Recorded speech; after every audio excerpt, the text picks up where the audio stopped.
Pulpen lo. Iya, ayo langsung ngomong aja. Lagi dong, Cak. Tadi kan juga sudah disebutkan soal polisi dan lain-lain. Tapi Bang, di satu sisi kan kita juga tahu bahwa memang banyak kontroversi di Indonesia. Tadi komisi kan sampai sini bagaimana di KPTD dan lain-lain. Tapi salah satunya tuh yang kemarin kita kan pemerasan oknum polisi Bang, pemerasan DWP, terus yang kedua mau bertanya soal dana koruptor ini gimana, karena sudah banyak kritik tuh, termasuk juga KPTD kan bilang kalau ini. Kalau Pak Mahfud orang gagal nggak usah didengar. Dia sendiri memberikan nilai pada dirinya 5 kan. Maka Komisi 3 waktu KPK itu menuntaskan kasus Harun Masiku, apalagi sempat diskusikan dan juga politisasi. Ini diborong semua kawan-kawannya nggak kebagian. Nah, udah cukup.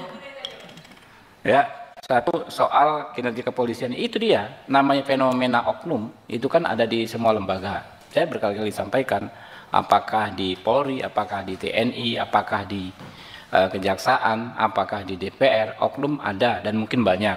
Tapi yang kita nilai, ya, kalau fenomena oknum ini adalah bagaimana cara institusi merespon setiap terjadi masalah. Kalau Polri, setahu saya begitu ada kasus PTDH, ya, yang fatal-fatal ya, Palu, ya kan, nggak bisa disembunyikan tuh. Kalau begitu kita kejar PTDH, ya kan.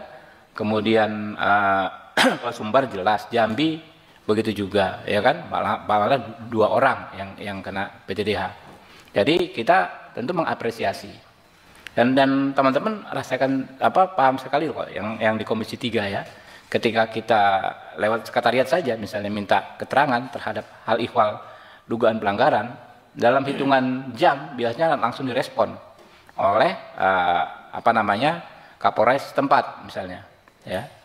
Jadi itu yang kita apresiasi, dan ini kita nggak bisa bohong karena memang itu yang terjadi.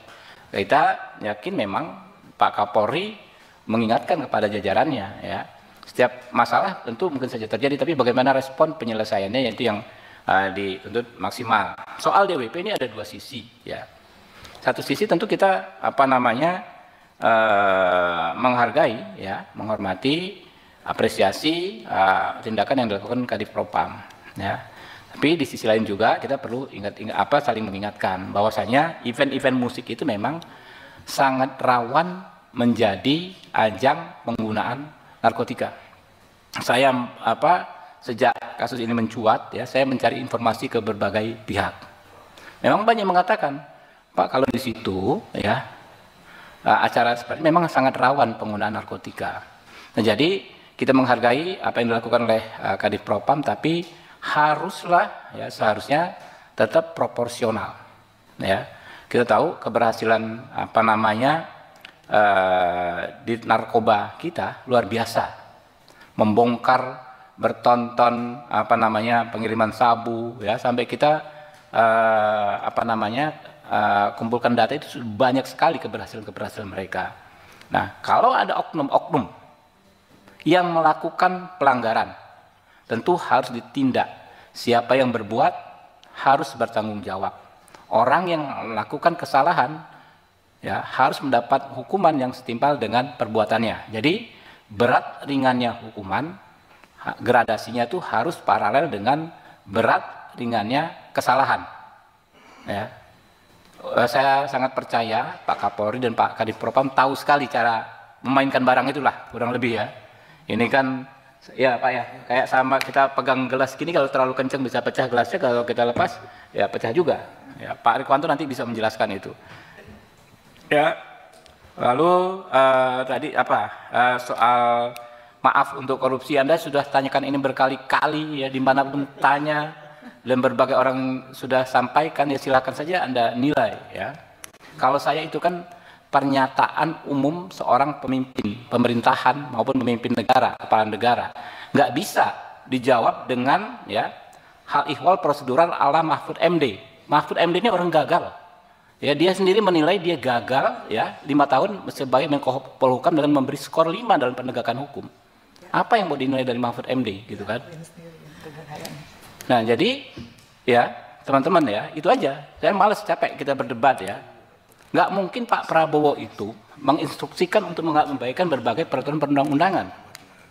Intinya adalah Semua protokol hukum kita memang ditujukan untuk memaksimalisasi pengembalian kerugian keuangan negara.